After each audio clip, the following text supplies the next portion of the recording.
Hey, it's your friend Choice CJ here, and we are coming to you today with our Week 6 Team Builder for UBC Season Number 3. I am, of course, the coach of the Baltimore Oriolus, and this week we are facing off against Marcus, aka the Head Honchkrow. And his team is the Chicago Flock, and it's pretty damn threatening, so let's just hop right into it. He's got Thunderous T, Crawdaunt, Mandibuzz, Volcarona, Doublade, Roserade, Swampert, Alamomola, Slurpuff, Dusclops, and Mega Absol. Now, Marcus has actually been on kind of a tear. He's been riding the back of Pokemon like Slurpuff and Volcarona, getting a ton of like 6-0 sweeps for his games, just putting in the work. Slurpuff especially. Slurpuff, I think, is the kill leader for the league, if I'm not mistaken. I'm not as worried about Slurpuff, but I do have some answers for it. It's not as threatening to my team as something like Volcarona. To be honest, I'm going to be surprised if Slurpuff comes. Because I have Bronzong, because I have Amoonguss, because I have a Hippowdon, and things like that. So, I don't think he's going to bring it, but we still have some potential checks for it. As I mentioned, the Volcarona, things like that, are the bigger threats. Roserade is a surprisingly large threat to my team. So we're going to have to think about that. Dusclops can potentially be annoying because I don't have anything like knockoff on this team. But, we do have Lopunny. We do have Shadow Ball and Reuniclus and stuff like that. We can take it on. Alamomola is going to be annoying. I only have Toxic on Blastoise to kind of deal with that. And we also have, obviously, Zapdos to hit it super effectively. So I'm going to have to preserve that if he does bring it. Yeah, he's got some annoying Mons and also a lot of setup potential, so we're going to have to be aware of that. There's a lot of sets I wanted to bring this week, but I think this is going to be the best team of 6 that we can come up with. Excuse me. Feels good to be doing a team builder. Haven't been able to do a team builder in a few weeks just due to being busy. So let's just hop right on into it. First up, we do have a Megalo Lopunny, Fake Out, Quick Attack, Return, High Jump Kick. We are bringing the double priority, and I think it's really useful this week because, as I mentioned, Marcus does have a lot of setup options. So he can do like a Double Dance, a Thundurus, Dragon Dance, Swords Dance, Crawdaunt, things like that. He can use Quiver Dance on Volcarona. He can use Slurpuff, things like that. Fake Out plus Quick Attack does like 75% to most of those Pokemon because they're so frail, and we're able to rock an Adamant Nature this week. Adamant Nature with 224 EVs and speed does outspeed the Mega Absol, and it also outspeeds a Jolly Crawdaunt at +1. We're not clicking High Jump Kick against a Crawdaunt. We could, but the threat of Aqua Jet is too real, so we're just going to be doing Fake Out plus Quick Attack. We just need to get that thing. We probably need to hit it with a Fake Out once, and then maybe switch out, assuming it's at full, switch out and then bring it back in for a Fake Out plus Quick Attack, and we should be good to go. But yeah, he doesn't have, so he has some fighting resist on his team in Roserade and Slurpuff, Thunderous T, things like that, but all of those take a lot of damage from Fake Out plus Quick Attack, and they're not even really that defensive anyway, so High Jump Kick should be doing like 40+% because it's an Adamant Mega Lopunny. So I'm going to be relying on this. It says it's going to be able to clean up in the late game with Return, High Jump Kick like it usually does, or it's going to be able to revenge things really easily like it always does, but it's also sort of like my panic button for all of his setup options. Now let's go into Hippowdon here. Stealth Rock, Slack Off, Earthquake, and Stone Edge. Rindoberry instead of Leftovers, because otherwise Thundurus can beat us with Grass Knot. Grass Knot does a lot of damage. But with this spread, we can take a +2 Hidden Power Ice from a Thundurus as well, if he chooses not to run the Grass Knot. And it can live, I don't think it's 2-hit KO'd by a Choice Specs Hidden Power Ice even, so we should be in good shape with that. That's the kind of the main thing that I want Hippowdon to be able to check. It also is very good for Doublade. Doublade is kind of a problem just in general. It's very, very scary to deal with. And, it's there to provide rocks This set looks like kind of, you know, like your most typical Hippowdon set for sure, but I like the reason that we're going with Stone Edge over something like Toxic or Whirlwind to something else is because I don't want to be fodder for the Volcarona.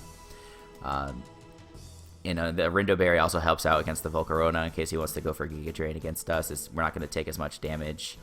We might even be able to take a +2, or not +2, a +1 Giga Drain, or even a +2. But if I were him, I would just click Fire Blast against Hippowdon if he hadn't seen an item. But we'll see what Marcus chooses to do. But yeah, Stone Edge is there just so the Volcarona can't set up on us for free. Like, if he comes in on this thing with Volcarona, if he wants to go for a Giga Drain or a move to try and kill us, that's fine. I'm not switching out and letting him get to +1. I'm going to go there for that Stone Edge and try and take him out. Next up, we have a specially defensive Blastoise with Toxic Scald, Aura Sphere, and Mirror Coat. Rapid Spin was on here originally, but I thought that Toxic was really important for Alomomola, for Swampert, and things like that. Scald just for, you know, being a good move. Waterfall is actually tempting here and over Scald because it can hit the Volcarona a little harder, but we do have the Mirror Coat on here to take a +1 Giga Drain and retaliate back with a huge amount of damage.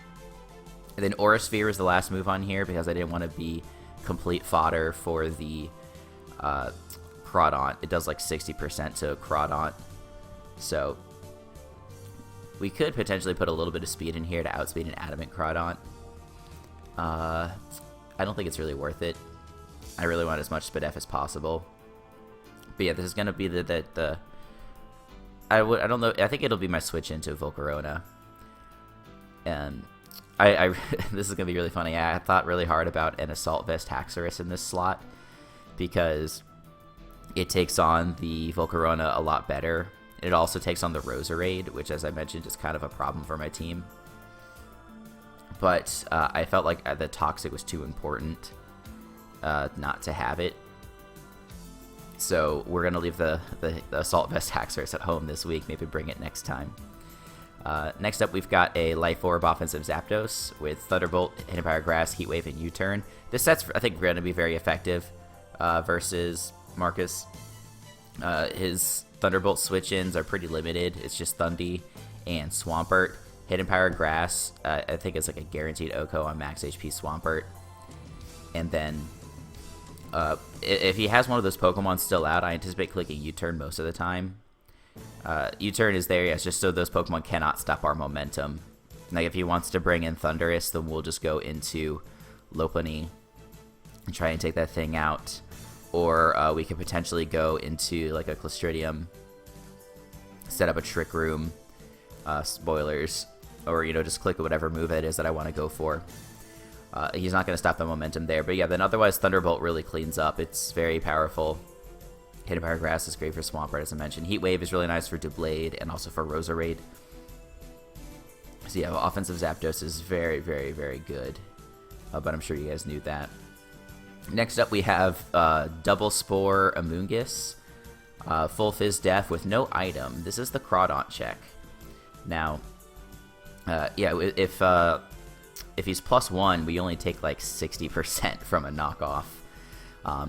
Swords Dance is a little scary. We don't get OHKO'd by Jolly, Life Orb, knockoff from a Crawdaunt.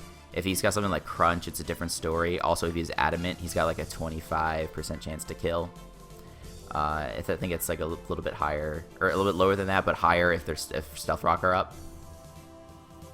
But yeah, I originally had Sludge Bomb on here, and I hope I don't regret not bringing it, but I wanted to bring Stun Spore so that, again, I'm not fodder for Volcarona. If he wants to start Quiver Dancing in front of me, if I kill a Crawdaunt and then he brings in the Volcarona afterwards, if I haven't already, if I have burned my Spore, I'm definitely clicking Stun Spore because that thing I cannot afford to let that thing set up. I can kill it, bring in something like Hippowdon, and or Lopunny. Lopunny I'm a little bit more worried about because I don't want to get hit with that Flame Body. That would be really crappy. That's like my biggest fear going into this match, is that Volcarona sets up, I try and go for like the Fake Out plus Quick Attack to bring it down, and he burns me. That would really suck. I don't have any sort of heal bell on this team. But yeah, if he wants to try and abuse my Amoonguss, I'm going to hit him up with that Stun Spore, assuming I don't have something asleep already. If I don't have anything asleep, then yeah, it's going to go to sleep. That's all there is to it. Last but not least, we do have a Trick Room Reuniclus again. I understand that I've been bringing this set kind of a lot now, but it's just so powerful against this team. Psyshock is just, the powerful move for hitting things like Roserade. It's also going to hit Slurpuff pretty hard. Shadow Ball for the Doublade, Energy Ball for the Alomomola, for the Swampert, things like that. If he brings a negative speed nature 0 IV Dusclops, that thing does actually outslow us. But, there's a chance he doesn't bring it at all. And if he does bring it, he might not even think to bring it with that sort of IVs. And truthfully, there's not... sorry, I'm getting distracted by something on another screen. There's not a lot that Dusclops can do to me. It can Seismic Toss, and that's about it. The thing just is not powerful. Like, if he's packing Shadow Ball, that'll do like 35-40% to me. But I should be able to 2-hit KO with my own Shadow Ball. So, yep, that is going to be the team, you guys.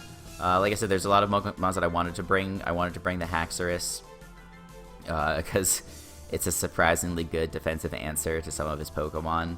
And it has, just the right coverage to take him on. But, I'm going to leave it at home, and I hope I don't regret it. I'm also leaving Bronzong at home, which is the hardest check to Slurpuff. He could be packing like Belly Drum Flamethrower or something like that. But otherwise, we don't take more than like 75% or 80% from a Drain Punch, and we can take it on with Heavy Slam.